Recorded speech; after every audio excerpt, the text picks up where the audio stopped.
This is Open Mic, and we are back here for the second segment of our program. Before closing off, we were on the taxation angle of our various economies, and we have dealt with the local taxation, but now we want to deal with the tourism aspect. As we all know, many people in this country are firmly of the opinion that the hotels are getting away with murder and feel that the government should continue taxing the hotels. But we have to be exceptionally careful because, as I have said time and time again, the hotels are the primary producers of foreign exchange. And for those of us who don't understand foreign exchange, without foreign exchange, we cannot operate because that's what we buy all our imported goods with. So the situation that exists now is that Sandals, which is one of the biggest hoteliers on the island, have indicated very clearly to the various governments that they cannot continue borrowing money and paying exorbitant taxes because it doesn't make any business sense. What the Sandals group have indicated is that if the concessions that he wants are given, he could employ far more people than at this time.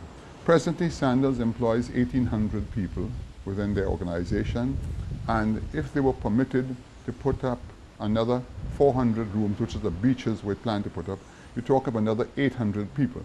And the general feeling by the organization is that those people in turn will pay the NIS, and the cost of construction will get into the economy, and it could be a kickstart.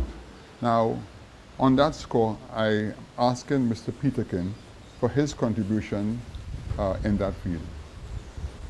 I was telling you earlier, I actually just came back from Grenada. I went on a family reunion, and I stayed in the new Sandals property, De La Source. And I was quite amazed at what they've been able to do. Of what was a smaller and older hotel, and has now become Grenada's premier hotel, a 6-star diamond resort, and with a lot more rooms than any other hotel there. And what was amazing when I spoke to some of the people, like I rented a car, for example, from one of the car rental people, and I asked them how they felt about business, and they told me that business had improved significantly. And in the previous month, the number of persons coming to Grenada had increased by 2,000 over the previous year. Wow. And so it shows the impact that major investments in hospitality can have. A lot of people, it's still an urban legend that tourism doesn't drive growth insufficiently, and agriculture does. No question that agriculture has a bigger trickle down, but people are saying if visitor expenditure went up, and visitor arrivals went up, why did our economy decline? The simple answer. You look at what went down. Manufacturing, construction, and they went down so significantly that had it not been for the impact of tourism, we wouldn't have declined by 2.3. We would have declined by 5.7 or 5 to 7. So it has a huge impact, but somehow this image that the money stays overseas and so on remains, and that's something for them to deal with. In trying to show, and I think Sandals, with its billboards, tries to indicate the level of expenditure it makes. But it's not just Sandals. You look at hotels like Le Sport, which has done very well, Jade Mountain, Ladera, Cap Maison. These are Sugar Beach particularly, yeah. And so it shows you that working with your tourism providers. And agreeing on a level of taxation and support in return for growth, new rooms, more products, etc., can be very beneficial to a country. In some cases, well, the government here, for example, just passed the Tourism Stimulus Act, which will allow new properties to not pay VAT on inputs that they buy which is good because it's going to bring the cost down. The VAT that they do pay, they can pass on, but as I told you before, there's a limit to how much you can pass on to the tourists. and the VAT that they have to pay on some of their expenses, some of that they have to absorb as well. Fortunately, we don't have VAT on electricity, otherwise that would be astronomical. And water. Yeah, especially with right now, right. with the drought, it's costing us 4 times or 5 times the water bill because we have to truck in water. Exactly.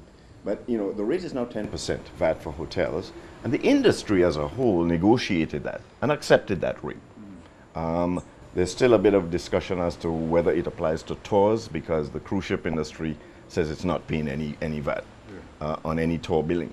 And that is still to be negotiated. So even though that act passed to increase it to 10% the 1st of April, nobody's paying any VAT on tours as yet. That still needs to be negotiated. But you look at some countries that are so reliant on tourism, like Antigua, like Grenada, like Barbados, that they, you know, Antigua in particular, was able to give, not just to sandals, but to other properties, that if you come in with a new resort, if you build new rooms, I will actually give you a break in the VAT of up to 60% for a period. Yeah. I'm not sure exactly what it is. Right. That is designed to entice them to keep the prices to a level that will make sure the visitors come and they get high occupancies. Yeah. So you always have to be there always has to be a balance between the taxation that the industry pays and the business that it generates, and that can be arrived out by you know, by that careful negotiation that says, okay, I can see, and you monitor it, and you know, and you can say, I can even set benchmarks, and if you achieve those benchmarks, then you get the breaks, whatever. But you know, it is not as simple as just saying we will increase the tax on tourism because tourism is doing well, and therefore that will pay for everything else. It doesn't work. If manufacturing was our biggest industry, that should be done for manufacturing. They need help as well. So you have to work with your big sectors. Yeah. You know, Richard, you made a point there, and I'm going to relate that point to agriculture. For 35 years, this island thrived on bananas. And I don't know how many people were aware of the fact the farmers got many concessions. Their vehicles, the inputs, they were helped and so forth.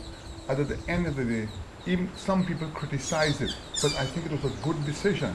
And regardless of what any government will say to me tomorrow, I still maintain there is room for the banana industry. It may not go back to the heyday, but there is room. Because Trinidad right now will import 400 tons of bananas a month if we had it, okay? And I have repeatedly said, we buy a lot of stuff from Trinidad. They are willing to talk to us. So why not work with them? Because they get their bananas from Ecuador. And that's not right, because we're sending our foreign exchange to Trinidad. We need to get something in return, and they would do it, you know? So this is something that the government have to revisit.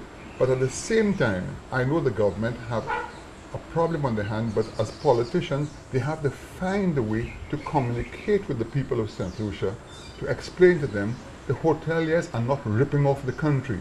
The hoteliers here can be termed as employment agencies. The number of people that these people employ is excellent, and they must be able to get that message across, because I understand it very clearly, they have a problem. So they must do that. Folks, we want to move into the second segment of our program, so we're going to take, we'll be right back.